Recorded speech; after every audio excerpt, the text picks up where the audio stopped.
আপনারা দেখুন এই ছেলেটা দেয়ালের মধ্যে কিভাবে প্রস্রাব করছে পাবলিক প্লেসে। আরে এই আপনি কি করতেছেন পাগলের মতো? ভিডিও কেন করতেছেন? তো ভিডিও করব না তো কি করব? আপনার কি চোখ না? আপনি কি দেখতেছেন এখানে লেখা আছে প্রস্রাব করা একদম নিষেধ? মানে আপনি কি পাগল হয়ে গেছেন? আমি রাস্তায় প্রস্রাব করতেছি, আপনার বাড়িতে যা প্রস্রাব করি নাই। আপনি আমার বাড়িতে যেয়ে কেন প্রস্রাব করবেন? আশেপাশে কি পাবলিক টয়লেট নেই?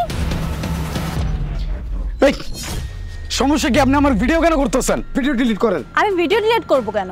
আমি তো ভিডিও ডিলিট করব না। এই যে আপনাদের মতো ছেলেরা গাদার মতো দেয়ালের মধ্যে প্রস্রাব করেন, আপনাদের লজ্জা করে না? তাতে আপনার সমস্যাটা কোথায় আমাকে একটু বুঝাবেন? আর তোর আরে গরম গরমটা আসলে রে।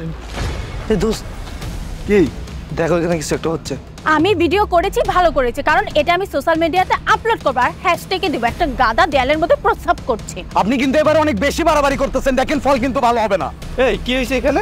আরে ভাই দেখেন না, আমি এই জায়গায় প্রস্রাব করতেছিলাম আর এই মেয়েটা কোথায় থেকে এসে যেন আমার সেই ভিডিও করতেছে, সোশ্যাল মিডিয়াতে আপলোড করে দিবে। বলেন তো এটা কোনো কথা নাকি? আরে ভাই উনি তো ঠিকই বলেছে, আপনি জানেন না যেখানে সেখানে প্রস্রাব করা নিষেধ, আর আপনি তো দেখতেই পাচ্ছেন এখানে প্রস্রাব করা নিষেধ, তারপরেও কেন আপনি এখানে প্রস্রাব করতে গেলেন? উনি একদম ঠিক কাজই করেছেন। অ্যাকচুয়ালি ভাইয়া আমার অনেক জোরে চাপ ছিল, আমি কি করব এই জন্য এখানে প্রস্রাব করছি, তাই বলে আমার ভিডিও করতে হবে আর সেটা আবার নাকি সোশ্যাল মিডিয়াতে আপলোড করবে, এটা কেমন কথা? ভিডিও করব না তো কি করব? আশেপাশে তো পাবলিক টয়লেট আছে, ওখানে তো যেতে পার, এখানেই কেন যাবে? আর এসব গাধারা কি করে যারা রাস্তায় যেখানে দেয়াল পায় সেখানেই প্রস্রাব করে। আপনি কি দেশের প্রধানমন্ত্রী যে সব দায়িত্ব আপনি নিয়ে রাখছেন? এখানে আমি প্রস্রাব করছি, আপনার সমস্যা কোথায়? দেখছেন ভাইয়া এখনো কি বেয়াদবের মতো আমার সাথে কথা বলছে? ওরে বাপ রে, এখন দুইটা মানুষ দেখছেন আর গলার আওয়াজ জমনি বাইরে গেছে, তাই না? দেখেন ভালোই বলতেছি ভিডিওটা ডিলিট করেন, নাইলে এই যে দুইটা লোক আসছে না ওদেরকেও মারবো, আপনার থেকে ফোন কেড়ে নিয়ে ভিডিও ডিলিট করে দিব। এই শোন, একদম ভুল করেছিস, আবার নিজেই বরাবর কথা বলছিস, আবার কি বললি আমাদেরকে মারবে? একবার থানা নিয়ে গেলে দুইটা দিলে না ইচ্ছে মতো সাইজ হয়ে যাবে, বুঝছিস? থানায় কেন ভাই?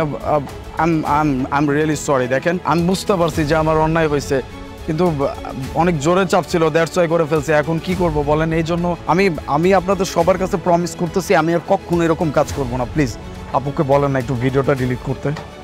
আপু দেখেন, উনি যেহেতু ওনার ভুলটা বুঝতে পেরেছে আর উনি হয়তো বা বিপদে পড়ে এই কাজটা করেছে, আপনি একটা কাজ করেন, ওনার ভিডিওটা ডিলিট করে দেন। না ভাইয়া, আমি ভিডিও ডিলিট করতে পারবো না।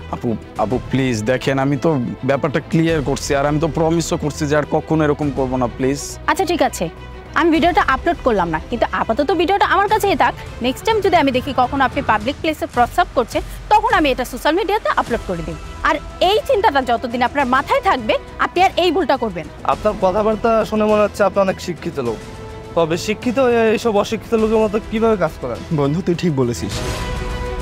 ভাই শুনুন, আপনাকে একটা কথা বলি, এই দেশটা আমাদের, এই দেশটা সুন্দরভাবে গুছিয়ে রাখার দায়িত্বটাও আমাদের। আমরা যদি যেখানে সেখানে মলমূত্র ত্যাগ করে পরিবেশ দূষণ করি তাহলে এই দেশটা উন্নত হবে কিভাবে? আশা করি নেক্সট টাইম এমন ভুল আর কখনো করবেন না। ভালো থাকবেন, আসি।